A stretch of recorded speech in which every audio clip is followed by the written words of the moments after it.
Haleluya. Selamat pagi saudara-saudara yang dikasihi oleh Tuhan. Mari sama-sama kita kembali merenungkan firman Tuhan di akhir pekan ini. Masih dalam kitab Injil Yohanes pasal 21, ketika Yesus menampakkan diri kepada murid-murid di pinggir Danau Galilea, memuaskan kerinduan, keperluan mereka dengan makanan dan juga kekuatan-kekuatan rohani. Ayat yang ke-15 kemudian dalam percakapannya dengan Petrus, Yesus bertanya demikian. Sesudah sarapan, Yesus berkata kepada Simon Petrus, "Simon anak Yohanes, apakah engkau mengasihi aku lebih daripada mereka ini?" Jawab Petrus kepadanya, "Benar Tuhan, engkau tahu bahwa aku mengasihi engkau."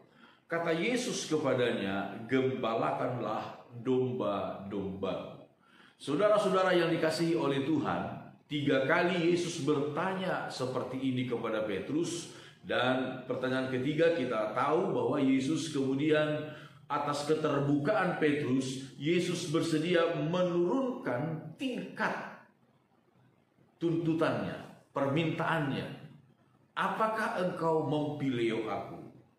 Dan itu yang membuat hati Petrus tersentuh. Betapa besar kasih Tuhan. Tuhan tidak pernah menuntut sesuatu yang tidak dapat kita berikan atau belum dapat kita berikan kepadanya. Itulah luar biasa Tuhan kita, Yesus Kristus. Dia sangat mengerti, dia sangat memahami keadaan kita.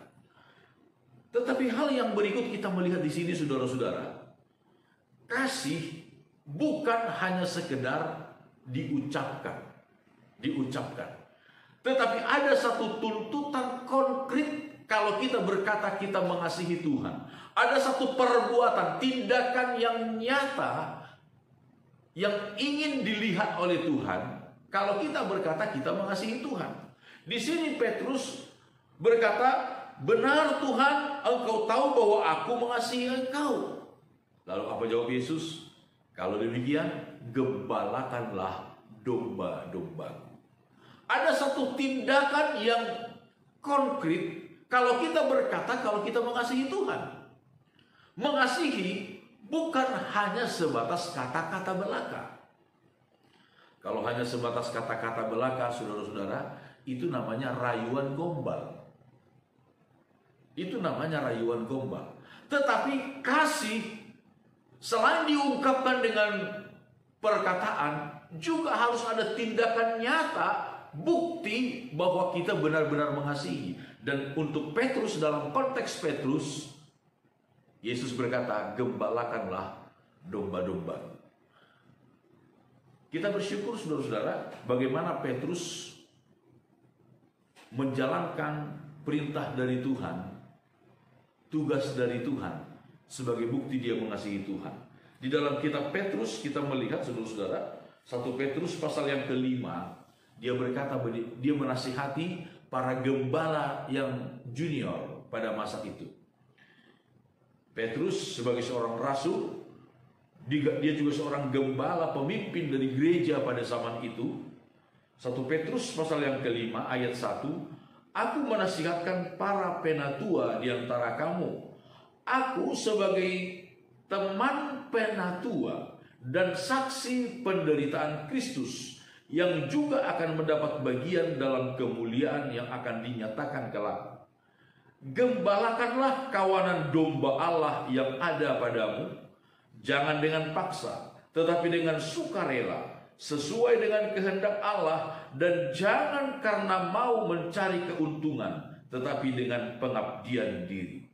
Janganlah kamu berbuat seolah-olah kamu mau memerintah atas mereka yang dipercayakan kepadamu, tetapi hendaklah kamu menjadi teladan bagi kawanan domba itu. Maka kamu, apabila Gembala Agung datang, kamu akan menerima mahkota kemuliaan yang tidak dapat layu." Saudara-saudara, ini nasihat yang luar biasa dari seorang gembala senior kepada gembala-gembala yang masih baru. Dia berkata, "Aku sebagai seorang teman penatua, seorang gembala pada waktu itu, Dia menasihati untuk menggembalakan jemaat Tuhan dengan penuh dedikasi, dengan penuh rasa cinta kepada Tuhan. Bukan dengan mencari keuntungan pribadi, bukan dengan memaksa dan lain sebagainya. Kasih harus disertai dengan tindakan. Rasul Yohanes kemudian berpesan dalam kitab 1 Yohanes pasal 3 ayat 18, "Anak-anakku, marilah kita mengasihi bukan dengan perkataan atau dengan lidah, tetapi dengan perbuatan dan dalam kebenaran." Kita mengasihi bukan hanya sebatas perkataan. Sekali lagi, kalau hanya dengan perkataan, saudara-saudara, itu namanya rayuan gombal. Tetapi saudara-saudara, harus dengan perbuatan dan dalam kebenaran. Perbuatan dalam kebenaran. Kepada Petrus, Tuhan meminta bukti kasihnya. Dia menggembalakan kawanan domba dari Tuhan. Untuk saya dan saudara, kita masing-masing pasti ada permintaan khusus dari Tuhan sebagai bukti bahwa kita mengasihi Tuhan. Saudara, mari kita berdoa secara spesifik kepada Tuhan. Apa yang khas, yang khusus, yang spesifik yang Tuhan inginkan kita lakukan bagi Dia sebagai bukti bahwa kita mengasihi Dia. Ingat, yang paling utama adalah kasihi Tuhan Allah kita dengan perbuatan. Amin. Tuhan memberkati kita semua.